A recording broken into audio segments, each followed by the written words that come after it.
Lebih baik memelihara anjing daripada punya anak. Biayanya mahal. Karena kurang iman begitu. Bismillahirrahmanirrahim. Assalamualaikum warahmatullahi wabarakatuh. Alhamdulillahi rabbil alamin. Alhamdulillah. Alhamdulillahilladzi khalaqal mauta wal hayata liyabluwakum ayyukum ahsanu amala wa huwal azizul ghafur. Allahumma shalli ala sayyidina Muhammad wa ala alihi wa ashabihi ajma'in. Ya Allah, Allahumma inna nas'aluka ilman nafi'an wa rizqan thayyiban wa amalan mutaqabbalan. Allahumma aftah lana hikmataka ya Rabb wansur alaina rahmataka ya dzal jalali wal ikram. Allahumma ya Allah, jadikan majlis ini majlis yang Kau berkahi. Bukakan hati kami agar dapat mengenalmu ya Allah. Jadikan hati ini hati yang hakul yakin padamu, yang tiada keraguan, yang istiqomah dalam keyakinan. Ya muqallibal qulub tsabbit qulubana ala dinik. Allahumma a'inna ala zikrik wa syukrik wa husni ibadatik. Allahumma inna nas'aluka imanan kamilan wa yaqinan sadiqan wa qalban khashi'an wa lisanan zakiran. Taqabbal minna ya arhamar rahimin, innaka antas samiul alim. Amin ya rabbal alamin. Tidak ada yang lebih penting dari hidup ini selain mengenal Allah. Paling penting, urgen, harus didahulukan di atas segalanya. Karena kita tidak mengenal Allah, berarti kita tidak mengenal Tuhan kita, tidak mengenal siapa diri kita, tidak mengenal mau apa hidup ini. Maka ateis itu bingung sekali, tidak mengenal Tuhan. Kalau tidak mengenal Allah, berarti kita tidak tahu yang namanya ikhlas, paling tulus. Kalau ikhlas karena Allah, bagaimana karena Allah? Allahnya tidak tahu.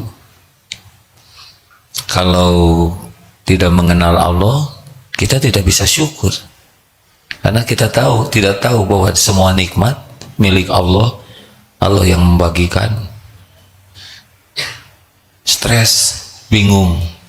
Kalau tidak mengenal Allah, tidak bisa sabar, karena ketika diuji, bagi yang kenal ke Allah tahu ini ujian pasti baik, ujian pasti diukur, ujian ini pasti untuk kebaikan kita. Jadi dia akan bersabar. Tidak mengenal Allah tidak sabar. Kalau tidak mengenal Allah, dia tidak ridho dengan takdir, kecewa, tidak bisa move on, menderita sekali. Padahal setiap takdir itu pasti dirancang dengan maha adil oleh Allah, dan bagi orang yang beriman pasti baik. Kalau tidak mengenal Allah, dia tidak mengenal tawakal. Dia akan bergantung kepada siapa saja, bergantung ke feminis. Ada feminis, apalagi sekarang ada LGBTQ dan sebagainya. Kasihan betul, itu penyakit.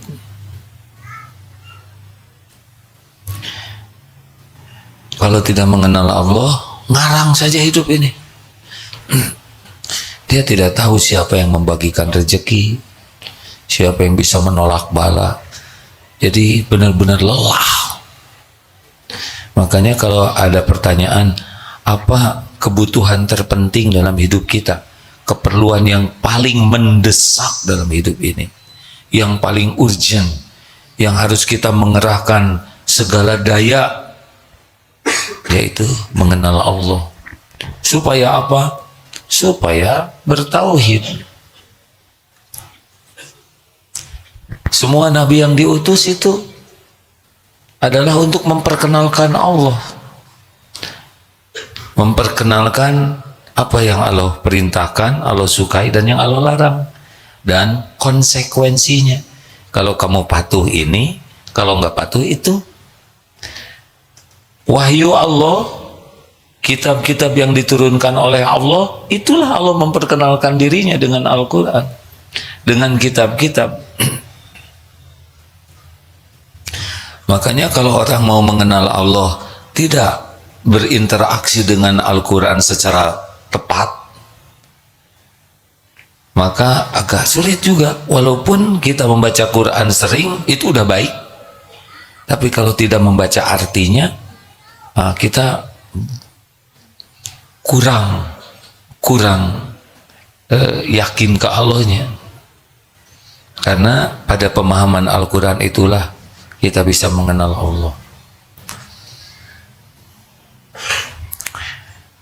Karena banyak pertanyaan tentang rezeki, maka season kita dibagi dua kali ini kajiannya. Satu tentang rezeki, diulangi lagi, dan yang satu lagi nanti tentang bagaimana menyikapi masa lalu dan masa yang akan datang. Ada yang minta pengulangan, tidak apa-apa hadirin, tidak apa-apa, setuju ya. Karena yang lalu aja saudara udah lupa ya. Baik, Ar-Razzaq, Allah Ar-Razzaq, Allah yang maha memberi rizki. Jadi kalau bagi orang yang beriman, kalau sudah mendengar rezeki itu, yang diingat cuma satu pemiliknya, yaitu Allah Ar-Razzaq. Semua rezeki ini milik Allah, milik Allah sepenuhnya, dan yang membagikan rezeki juga hanya Allah dan sesuka Allah. Jadi kalau sudah berkata tentang rezeki, sudah satu saja yang kita pikir tuh Allah. Semua makhluk. Surat Hud ayat 6, a'udzubillahi minasyaitonirrajim, wa ma min dabatin fil ard illa 'alallahi rizquha. Tidak ada satupun makhluk melata kecuali di bumi ini, kecuali Allah, illa 'alallahi rizquha. Allah yang menjamin rezekinya. Sama kita juga. Semua makhluk ini Allah yang menjamin. Dari mulai yang paling kecil sampai yang paling rumit makanannya, Allah yang jamin. Sedikit banyak Allah yang membagikan. Tidak ada satu tempat pun kecuali Allah yang memberi rezekinya. Mau di padang pasir, mau di kutub, mau di hutan belantara, mau di perut bumi, mau burung yang terbang, mau di lautan, tetap Allah satu-satunya yang membagi.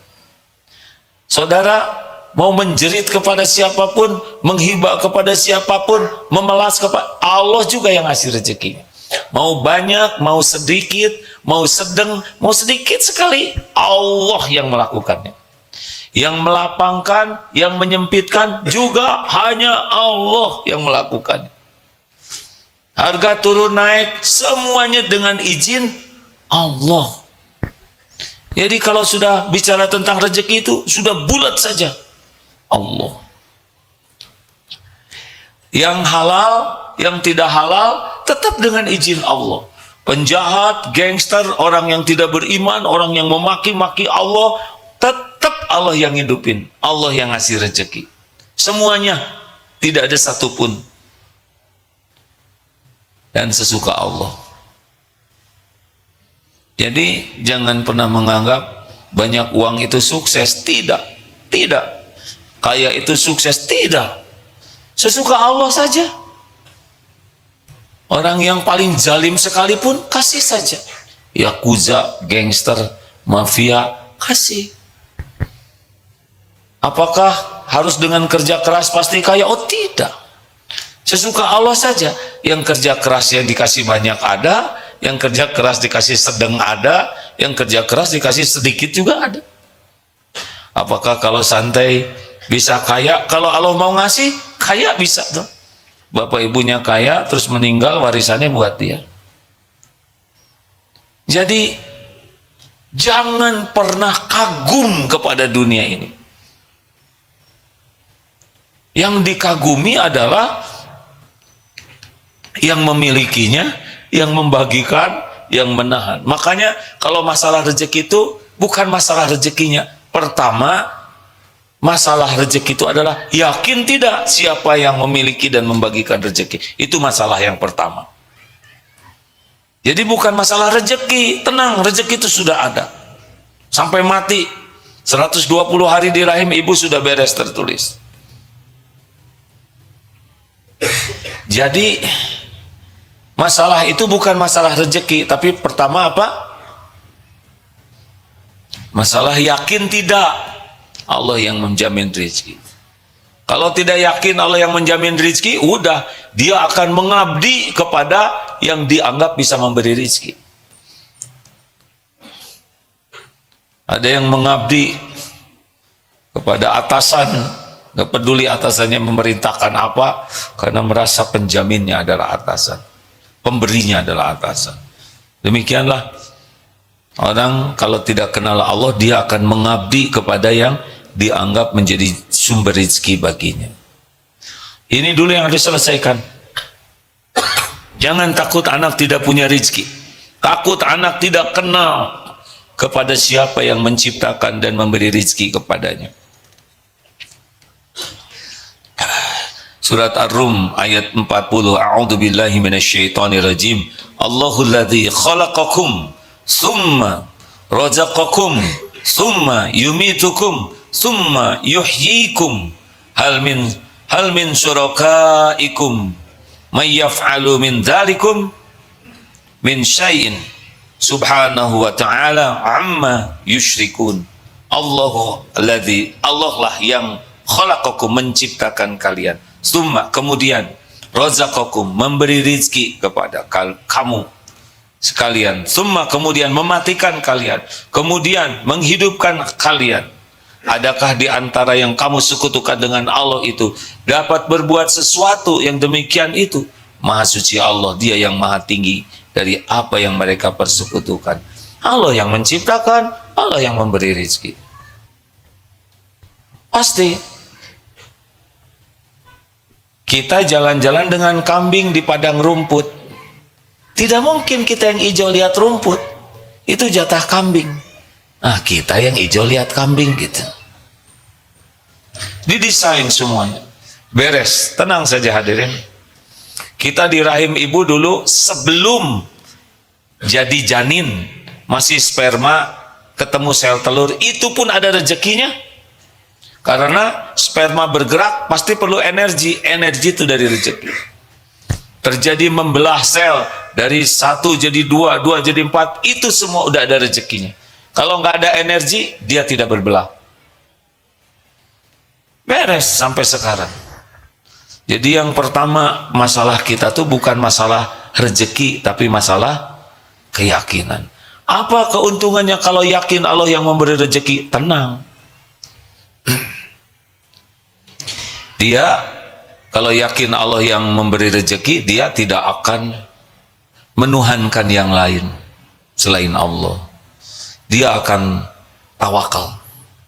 Dia akan yakin apa yang untuknya tidak bisa diambil orang, apa yang bukan untuknya tidak akan ketemu. Tidak ada pembeli adalah raja, kecuali Raja Salman yang beli. Kita baik kepada pembeli bukan supaya dia beli.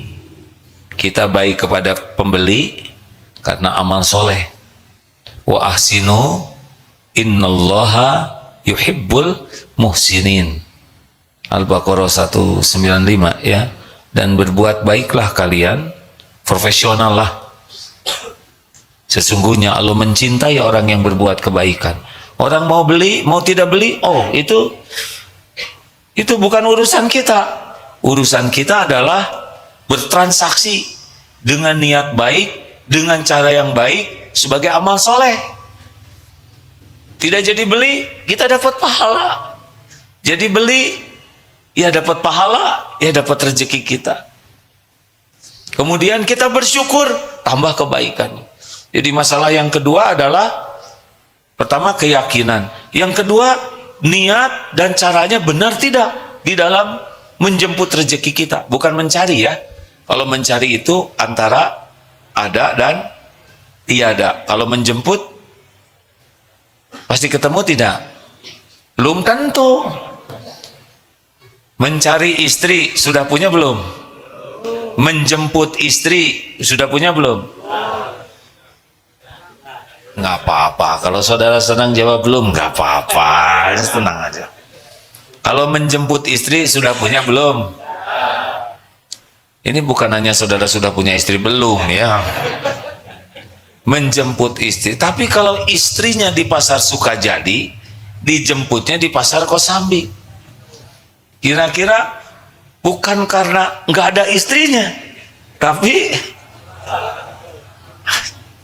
hampir saya nyebut blow on jemputnya. Itu perkataan tidak baik. Perkataan saudara lebih bagus ya. Jadi nggak profesional jemputnya. Ibu ada di mana? Di pasar Burengbeng, pasar Cicadas. Padahal pasar Jalan Tengah. Boleh jadi didekatkan oleh Allah. Gimana supaya efektif ketemu dengan rezekinya? Mau tahu caranya? Wa may yattaqillaha yaj'al lahu makhraja. Allah yang tahu rezeki kita. Kalau kita takwa, selain kita yakin, dituntun efektif, efisien ketemu dengan rezeki kita.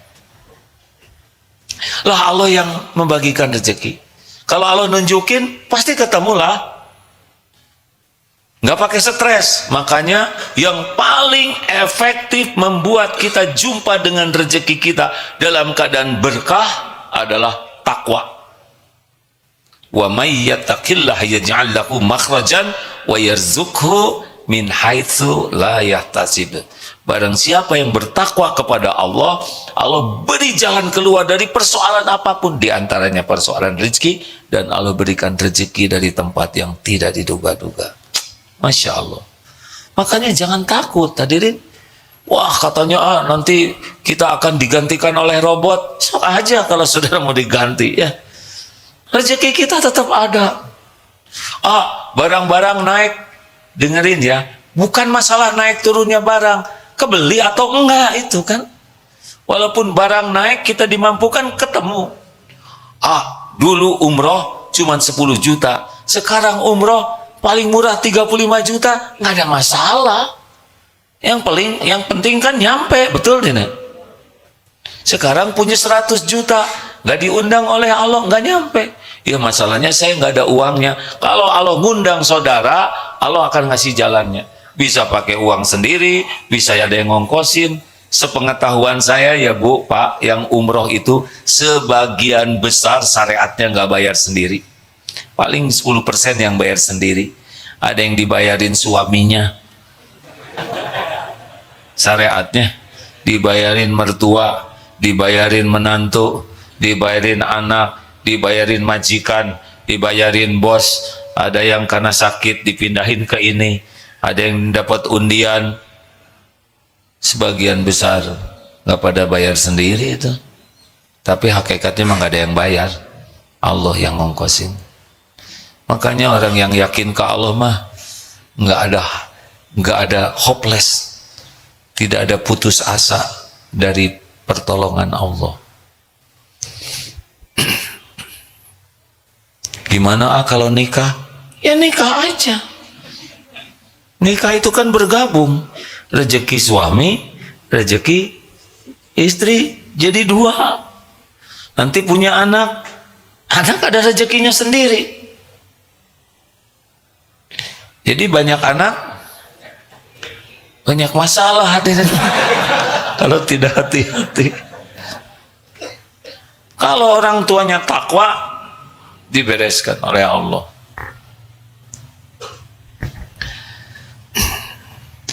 Saya tidak mempromosikan apapun ya, kecuali keyakinan ini harus dimiliki. Katanya di Singapura, Jepang, Cina, Korea krisis, pada tidak mau nikah.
Lebih baik memelihara anjing daripada punya anak. Biayanya mahal. Karena kurang iman begitu.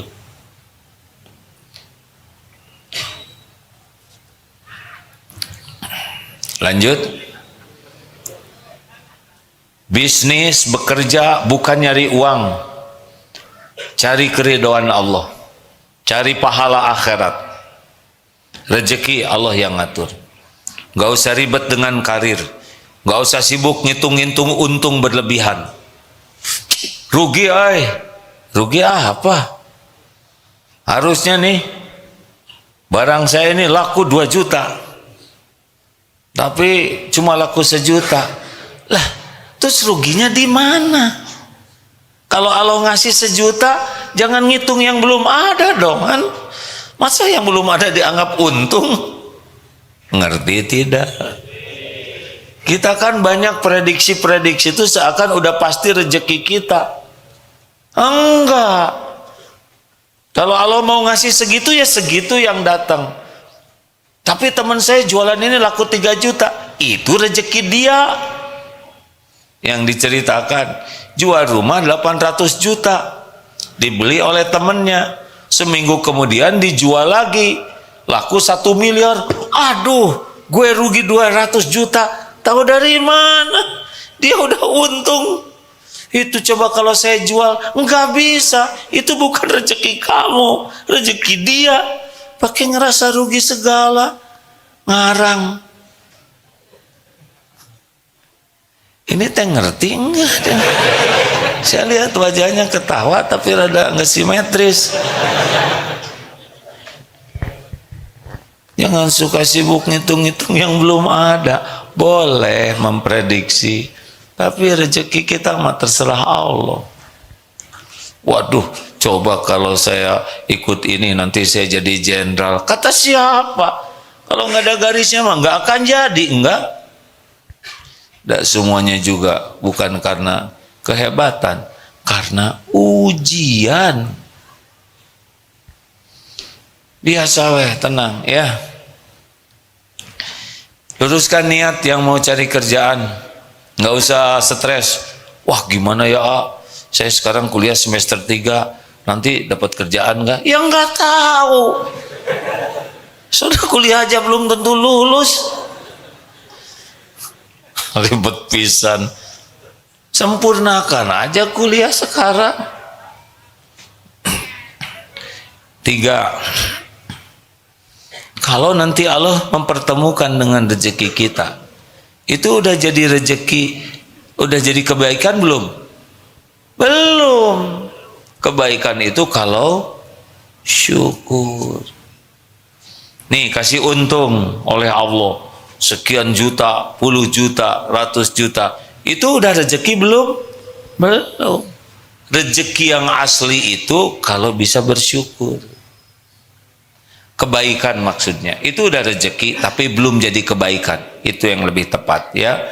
Karena fakana khairullah itu ketika syukur. Jadi ketika rezeki datang yang kita inginkan, itu baru bentuknya ujian. Jadinya kebaikan bagi kita kalau kita syukur. Jadi dikasih banyak tuh nggak ada apa-apanya. Yang ada apa-apanya tuh yang disyukuri. Ah gimana itu kok penjahat ada korupsi dikasih? Kasih aja oleh Allah ya.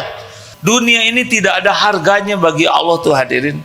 Kalau ada harga sesayap nyamuk saja dunia ini, kalau ada harga sesayap nyamuk saja, orang-orang yang ingkar ke Allah tidak akan dikasih minum walaupun seteguk. Saking nggak ada harganya dunia ini bagi Allah, dibagikan saja kepada siapapun sesuka Allah ya. Jadi nggak usah ada kagum-kagumnya lihat orang dikasih, biasa aja. Semua tuh ujian. Semua itu ujian. Kalau kita udah nggak kagum ke kekayaan, kita jadi nggak ngebet. Ngebetnya gimana dong? Ngebetnya keberkahannya. Ngebetnya dengan kekayaan itu bukan pengen jumlah kekayaannya, tapi pengen kita bisa manfaat banyak. dengan kekayaan yang Allah berikan. Itu kan keberkahan. Berkah itu kan membawa kebaikan yang banyak dan langgeng. Jadi pengen gak jadi orang kaya? Tetap pengen. Sebetulnya tidak penting jadi orang kaya. Yang penting tuh kalau perlu cukup. Orang kaya belum tentu merasa cukup, tapi orang cukup pasti cukup. Nah, kaya lagi, dasar pengen. Itu teh di luar kesadaran, hadirin. Bahagia tuh bukan dari kaya harta, tapi kaya hati, ghina fi qalbi. Qad aflaha man aslama wa ruzika kafafan wa qana'ahullahu bima ata. Amat sangat beruntung, bahagia orang yang diberi hidayah Islam, cukup rezekinya dan puas dengan apa yang Allah berikan kepadanya.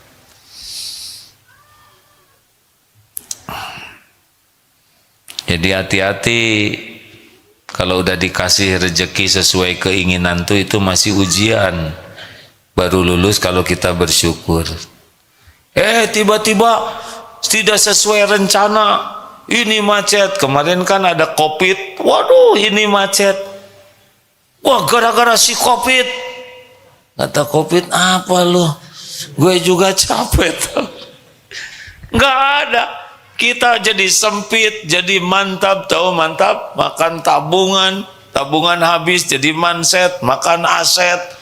Semuanya itu dengan izin Allah, disempitkan, yang ini diambil Allah Subhanahu wa taala. Jangan nyalahin siapa-siapa. Itu juga ujian, tapi jadi kebaikan kalau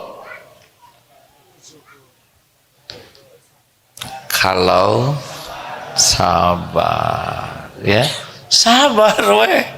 Udah mau jungkir balik juga nggak akan kebuka kecuali dibuka lagi oleh Allah. Mau kejang-kejang, mau curhat di Facebook atau di mana ya, di medsos maksudnya. Mau segala, kalau Allah mampetin, mampet men. Benar. Sing sabar aja jalanin, nggak usah keluh kesah. Memang ada yang oleh Allah diuji ya.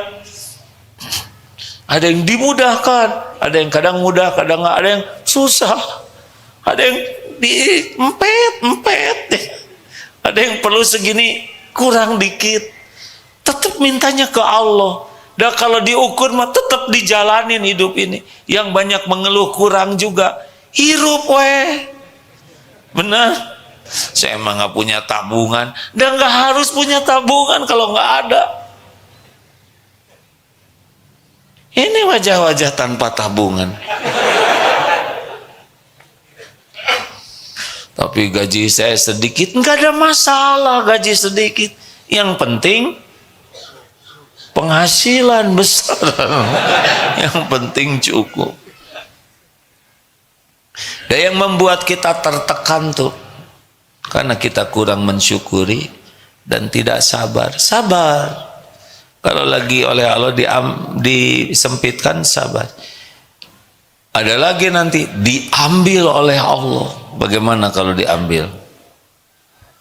Ridho. Lah, masa nyebut musibah? Tanya tukang parkir. Saya bertubi-tubi ditimpa musibah. Kunaon Kang? Musibah abdi bertubi-tubi. Hari ini sudah 50 kali kena musibah. Kenapa? Itu mobil ada yang ngambil. Siapa yang ngambil? Yang punyanya. Nah, jadi musibah. Ini rezeki milik Allah. Kalau Allah ngambil masa disebut musibah? Musibah tuh kalau tidak ridho. Sesuka Allah dong. Dikasih, ditahan, disempitkan, dilapangkan, diambil, nikmati aja. Udah bukan punya kita. Perih tuh kalau lengket di sini. Awalnya penderitaan itu kekaguman kepada dunia, dilanjutkan dengan merasa memiliki. Ini nih lengket. Perangko kalau lengket diambil, robek itu amplop, bener? Tapi kalau nggak lengket, perangko diambil biasa saja. Makin megang kayak kawat duri tuh, giliran diambil tuh pegang. Coba ada kawat berduri, pegang begini, ditarik pegang, pasti perih. Jangan megang sama dunia, megang tuh kepada pemiliknya. Ayo biasakan, biasa-biasa saja. Setuju? Kasih bagus, jangan somse. Punya yang jelek jangan minder maksudnya. Punya motor jelek, ke kantor paling duluan, cari tempat parkirnya paling pojok, semak-semak, kalau bisa ditutupin kardus, malu dia. Pulang sudah sepi baru keluar.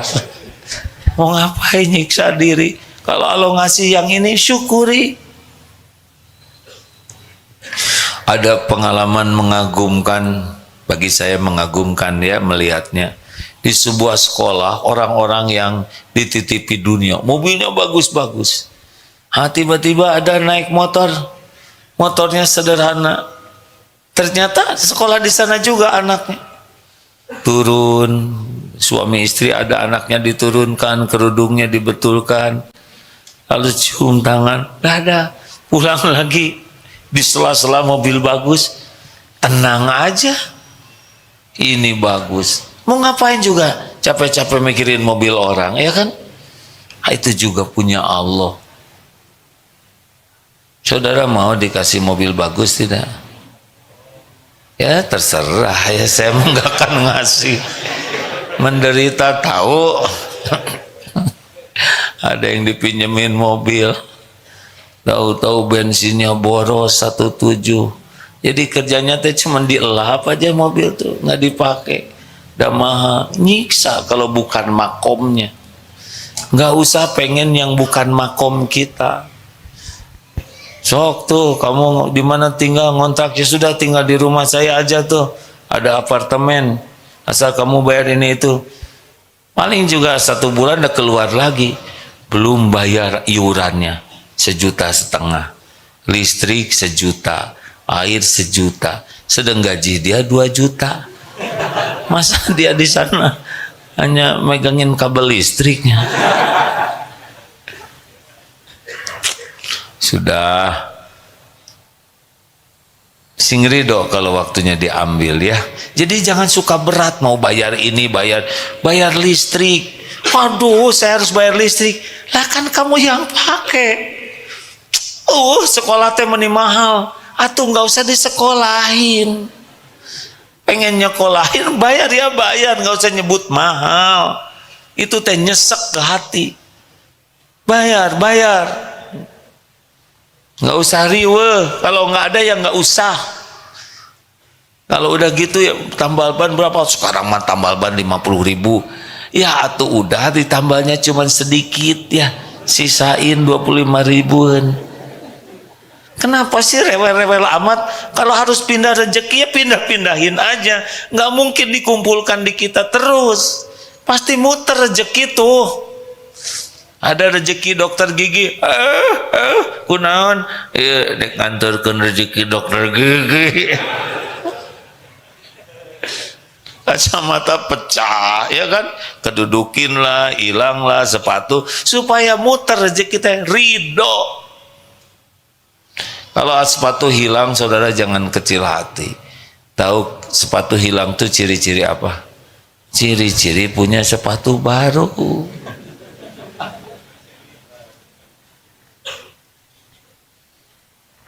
Rileks, hadirin.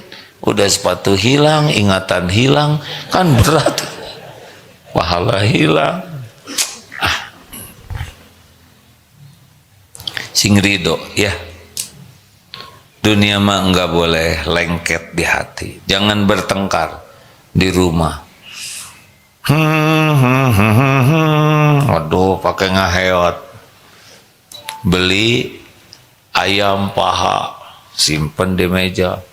terus cuci tangan dulu, beres-beres persiapan makan. Hah? Kemana ayam? Ternyata kucing lagi. Dengan anak-anaknya ridho hadirin. Saudara mah bagian nganterin. Sudah, dan nggak akan mati kelaparan. Jangan dendam sia ucing. Kata kucing nuhun kang gitu atuh. Namanya ge rezeki mah moal patukeun. Akang bagian belanja, bagian saya bagian makan. Sing ridho kang, ingat-ingat ceramah Agi. Saya kucing-kucing gak ngerti. Mungkin emang udah pasti rezeki kita belum? Coba Pak, punten ya Pak. Kalau ceramah di daerah, waduh suguhannya Masya Allah. Kadang di mimbar juga buah-buahan. Kapan makannya hadirin? Apalagi yang harus dipesek, yang harus dikupas kayak nenas gitu. Atau mungkin hiasan ini ya. Pisang yang gede-gede. Kan mustahil sambil ceramah. Tapi ya sudah begitu. Selesai ceramah, makan dulu. Waduh, meja makan teh penuh. Yang makan mah panitia yang punya. Padahal mah di dalam rapat menjamu kiai ya. Tapi saya ridho hadirin. Udah biasa kayak gitu. Tapi pas pulang teh, ini satu black kan kerupuk, ranginang, pisang kan kalau dari daerah gitu penuh bagasi teh. Apa itu ditelan oleh saya semua? Enggak, bagian ngangkut sampai ke sini. Hei santri, ceramah enggak apa enggak? Dima ridho. Dan memang bagian ngangkut masih mending santri. Dulu pernah kemarau panjang, kuda kita waktu masih banyak-banyaknya kekurangan rumput. Wah, sana susah beli dari Ciater. Maaf ya, kalau saya ceramah, cik ada rumput enggak? Jadi pulang tablik tuh rumput 2 karung santai. Eta kuda teh cengar-cengir di kanan. Nah gitu atuh berbakti maneh teh. Saya pikir luar biasa. Ini nganterin rezeki kuda apa harus ceramah dulu? Pakai mobil. Ya begitulah. Harus ridho. Kita mengantarkan rezeki ke pemiliknya ya. Ban meletus apa aja itu teh ada. Jadi senanglah kalau beli tuh ya. Oh, saya nganterin rezeki ke sini. Pakai niat baik. Kalau perlu mah nggak usah tawar lah ya, supaya bertambah pahalanya. Udah mah jualannya berat, misalkan jublek, tahu jublek yang tempat numbukan dari batu atau ulekan, coba udah awet luar biasa, jarang yang beli. Coba saya mau nanya, kalau ada 2 coet nih ya, saudara perlu 1, tapi dia bawa 2. Belinya 1 atau 2? Pengen tahu aja. Perlunya 1, tapi dia bawa 2 begitu supaya depan belakang. Belinya 1 atau 2? Bagus. Kalau 1 zalim, taruh di belakang. Enggak gitu-gitu amat ya. Belilah 2-duanya. 1 sedekahkan. Kalau ada kado pernikahan kasih itu. Awet 7 turunan.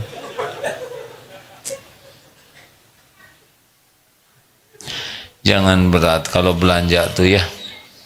Jangan merasa bangga kalau sudah bisa nawar sampai orang bangkrut. Jangan. Mudahkan aja. Kalau uang saya habis sekarang gimana? Ya nggak apa-apa, nanti ada lagi kok. Kecuali kalau udah waktunya meninggal sekarang. Kalau belum waktunya meninggal, akan makan, akan ada rezekinya. Dulu kita di perut ibu nggak bisa kemana-mana, masuk sendiri ke perut rezeki itu. Benar? Ibu makan jengkol, tapi sampainya ke janin nggak dalam bentuk jengkol, repot ya kan? Kita nggak bisa ngunyah dan nggak bau jengkol, kita diproses. Kurang enak nih ketika bayi lahir, kata dokter, nah pasti itu bau jengkol.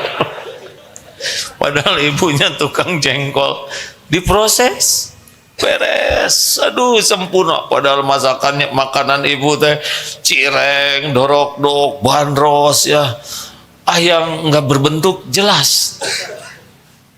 Belum lagi makan seblak level 5. Harusnya kan matang tuh bayi, Pak, tapi diatur oleh, nggak sampai keluar teh merah. Wah iya mah seblak ya, enggak. Masya Allah. Kita keluar, langsung air susu. Coba itu gimana sempurnanya. Menyusui, dari air susu tumbuh gigi, rambut, membesar bayi itu. Air susu saja. Ibunya tidak mengeluarkan air susu, sapi mengeluarkan. Tapi enggak ada peninggalan sapi pada bayi. Apa belang misalkan di sini ya, atau di ini, atau manggil ibunya teh, enggak. Full aja bayi. Jadi saudara ngerti kenapa manusia tidak boleh menikah dengan bayi? Manusia tidak boleh nikah dengan sapi. Karena saudara sepersusuan, bukan. Nah beda jenis itu, terlalu tinggi. Sederhana hidup tuh hadirinnya. Saudara sepersusuan. Tapi saya ngarep-ngarep jawaban itu. Saya harus jujur. Dah membesar, beda lagi rezekinya. Waktu bayi datang, makin besar jalan, SD makan sendiri gitu kan.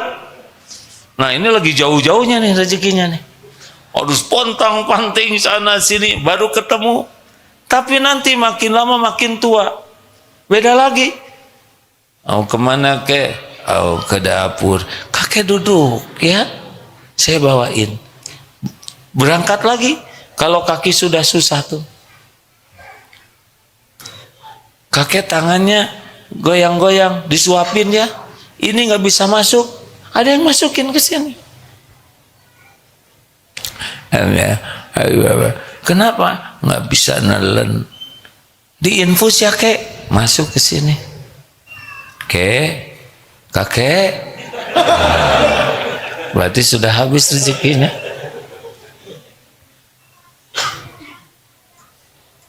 Begitu. Ada kisah ini banyak yang menceritakan, ulama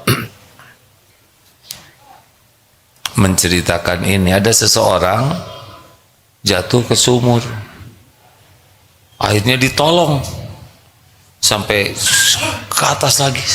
Tidak parah, tidak apa-apa. Kasih minum, ada air susu, habis diminum ditanya, gimana ceritanya? Kok kamu bisa kecemplung ke sumur?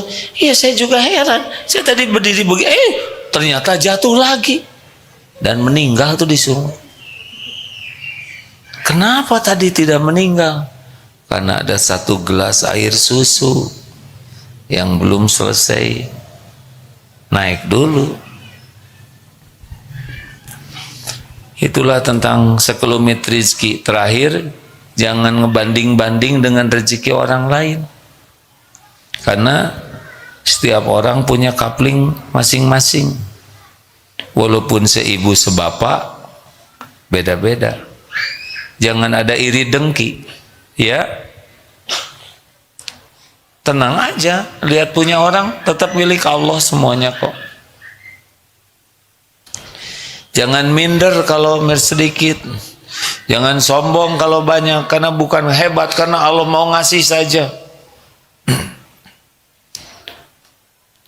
Saudara, kalau ini teman saya dia udah beli mobil, saya belum punya, nggak usah mikirin, minta aja ke Allah. Ya Allah, dia engkau kasih, saya juga minta. Begitu, nggak usah ngarep-ngarep mobil dia hilang. Karena ada kita nggak punya, dia juga nggak boleh punya. Dengki namanya. Nggak boleh begitu. Kita jualan rame-rame, dia dikasih, kita ikut bahagia karena Allah yang ngasih. Kalau ada ini kurang laku, Bu, saya sudah laku hampir 1 karung, sebelah saya belum laku. Padahal sama aja, ibu beli ke sebelah aja. Bagus. Kita dapat pahala tuh. Jangan takut berkurang rezeki dengan berbuat kebaikan. Mana qasad shadaqatun min mali. Tidak akan berkurang harta dengan sedekah. Nah, sing yakin Allah yang ngebagikan. Jangan silau, jangan kagum kepada dunia, jangan mengukur kesuksesan orang dengan dunia. Itu mah nggak ada apa-apanya. Jangan mengasosiasikan sukses itu dengan dapat dunia, karena dunia diberikan bukan tanda kesuksesan, tapi tanda ujian. Dunia ini milik Allah, dunia ini ujian dari Allah, dunia ini amanah dari Allah, dan pasti di akhirat dihisab, dipertanggungjawabkan. Makin banyak, makin berat. Kita minta yang pas aja buat kita, ya. Kerja niatkan untuk mencari keridhaan Allah, bukan mencari dunia. Mencari pahala akhirat boleh. Nanti Allah akan mempertemukan kita dengan rezeki kita. Kita ditunjuki. Kalau kita menggunakan dalil ini, malah lebih enak lagi. Maaf, ini pernah dibaca yang lalu nih. Boleh diulangi baca ini? Ini senang sekali baca ini.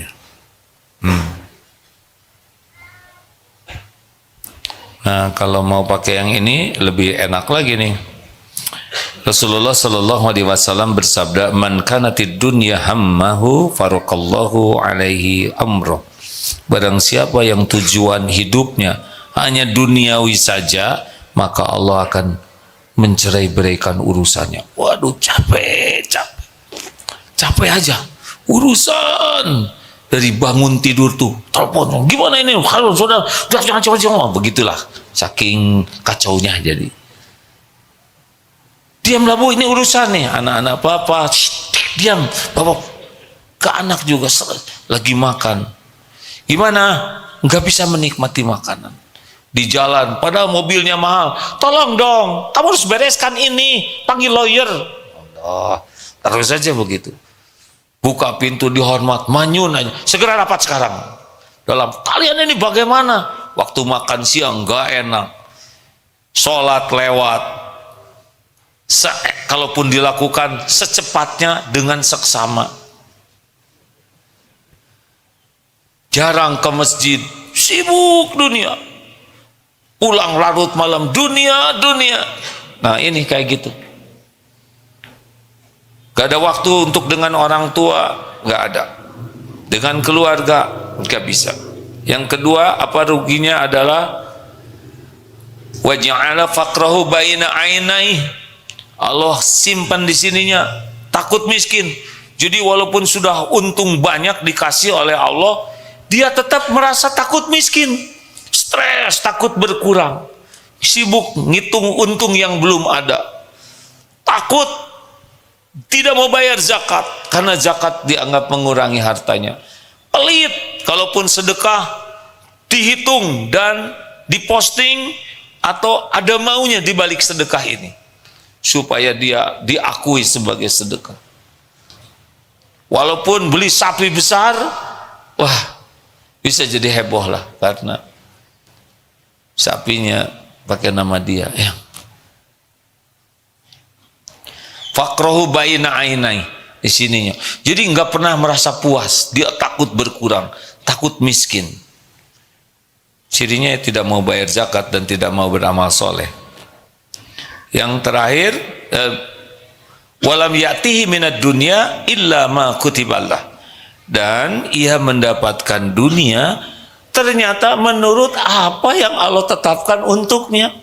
Jadi sebetulnya kalau dia nggak sampai pontang panting pentong pentung, dia tetap ketemu dengan rezekinya. Yang nggak sampai habis-habisan, dia tetap ketemu. Tapi karena cita-citanya duniawi, maka ketemunya pakai penderitaan. Lanjut, waman kanatil akhiratu niyatahu jama'allahu lahu amroh. Dan barang siapa yang niatnya, tujuan hidupnya, aktivitasnya negeri akhirat, kayak tadi tuh ya, bahwa kita bisnis, kerja adalah amal soleh. Satu, Allah akan menghimpunkan urusan-urusan. Jadi gampang bisnis teh, kerja tuh ada aja jalannya, ting teng ting teng, kayak puzzle. Kalau dia harus ribet, ini enggak. Rapat juga ya selesai ya, selesai. Baru juga mau dibuka, selesai. Baru juga mau negosiasi, saya setuju Pak, sebelum Bapak menawarkan penawaran, saya bayar duluan. Loh, jarang kan? Saya juga nggak tahu ada yang begitu atau tidak ya. Pokoknya dibikin mudah oleh Allah. Butuh pinjaman, modal, ada yang datang. Saya ini lagi kelebihan uang. Cobalah pakai aja, nggak usah pikir. Oh iya, ada nih di ruangan ini yang dia dititipi usaha banyak dan dia mah tenang weh. Padahal kurang lebih usahanya sekitar 14 perusahaan, tapi anteng weh, nggak ribet-ribet dan untung men. Iya, nggak pakai ribet, nggak pakai pusing. Dan tiba-tiba ada yang ahlinya, ada yang mengerjakan, perlu ahli teknologi ada, perlu orang keuangan ada, interaksi mudah, orang ini tiba-tiba percaya perusahaan itu, wah ada jalan seperti ini, janji ini nyata, ada yang seperti itu. Jadi oleh Allah dihimpunkan. Yang kedua, wa ja'ala ghinahu fi qalbi. Di sininya dibuat kaya, jadi enggak tamak, enggak capek mikirin yang tidak ada, puas saja dengan yang ada. Ada keinginan, tapi tidak pernah menghilangkan rasa syukur. Nah yang terakhir ini, wa atathu dunya wa hiya raghimah, dan dunia akan mendatanginya dalam keadaan hina. Jadi yang orang cari mati-matian tuh, dia mah datang merendah kayak melayani, merunduk-runduk. Ini nyata, ini hadis sahih hadirin. Dan demikian para sahabat, para ulama yang ikhlas, banyak ulama pedagang, nabi-nabi juga para pekerja. Ada yang penjahit, ada yang pandai besi, ada yang menggembalakan. Dan itu sebagai amal soleh. Dan dunia datang. Tinggal pilih. Nah, jangan silau dengan ketamakan dunia, ya. Syukuri yang ada. Terima kasih hadirin. Allahumma salli ala sayyidina Muhammadin wa ala alihi wa ashabihi ajma'in. Allah maha dekat, Allah maha menatap. Allah menyaksikan apapun yang kita lakukan. Innallaha la yakhfa alaihi syai'un fil ardi wala fis sama. Sesungguhnya bagi Allah tidak ada yang tersembunyi di bumi maupun di langit. Allah tahu persis apapun yang kita lakukan. Allah tahu apa yang kita pikirkan. Allah mengetahui setiap lirikan mata. Allah mendengarkan setiap yang kita ucapkan dan niat di balik setiap ucapan. Allah menyaksikan apa yang kita pegang, kita sentuh, kita lihat. Tidak ada yang tersembunyi. Allah tahu semua isi hati kita, kebusukan hati kita, kemunafikan, kesombongan, ujub. Allah tahu zina mata kita. Allah tahu persis salat kita yang jarang sekali khusyuk. Dan Allah tahu kita tidak mengerti apa yang kita baca. Allah mendengar setiap kebohongan kita. Allah tahu semua aib-aib yang kita sembunyikan. Hanya kemurahan Allah saja hadirin, masih ada orang yang mau menyapa kita. Orang tua masih sayang kepada kita. Orang masih mau berdekatan dengan kita. Andai kata Allah membuka siapa diri kita yang sesungguhnya, kita tidak ada lagi harga di hadapan siapapun. Allahumma salli wa sallim wa barik ala Sayyidina Muhammad. Ya Allah, alhamdulillahi rabbil alamin. Terima kasih ya Allah, segala puji bagimu yang menutupi semua kebusukan diri kami. Ya Allah, ampuni kami. Rabbana zalamna anfusana wa illam taghfir lana wa tarhamna lanakunanna minal khasirin. Ampuni ya Allah, sebusuk apapun dosa yang kami perbuat, sekelam apapun hidup yang pernah kami lalui. Ampuni dosa yang tidak sengaja, ampuni dosa yang sengaja ya Allah. Ampuni maksiat yang terang-terangan, maksiat yang sembunyi-sembunyi. Ampuni dosa yang berulang-ulang kami lakukan, padahal kami tahu itu dosa. Ampuni ya Allah, maksiat yang terus-menerus kami perbuat, padahal kami sudah bertobat. Ya Allah, berikan kekuatan bagi kami untuk menjauhi maksiat, menghindari dosa.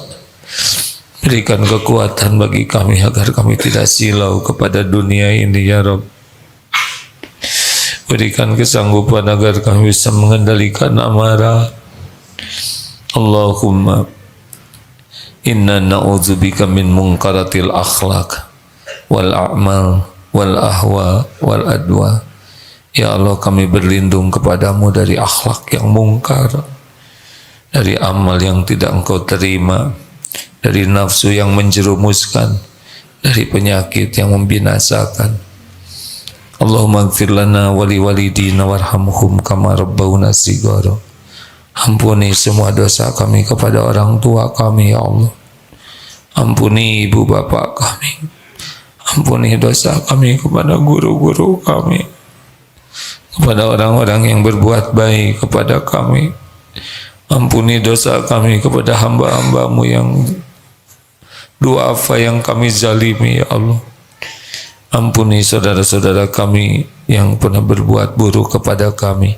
Allahumma ighfir lil mu'minina wal mu'minat wal muslimina wal muslimat al ahya'i minhum wal amwat. Duhai Allah yang maha menatap, jadikan saat ini saat ijabah doa. Ya Allah, hamba mohon kepadamu, kabulkanlah doa hamba-hambamu ini ya Karim. Taqabbal minna. Hadirin silakan doalah masing-masing. Allah maha mendengar, Allah maha mengabulkan. Wahai Allah, taqabbal minna. Allahumma inna nas'aluka bi annaka lakal hamd la ilaha illa anta wahdaka la syarika la ya Hannan ya Mannan badi'us samawati wal ya Dzal Jalali wal Ikram ya Hayyu ya Qayyum. Kabulkan ya Allah, kabulkan. Kuatkan iman yang masih lemah ya Allah.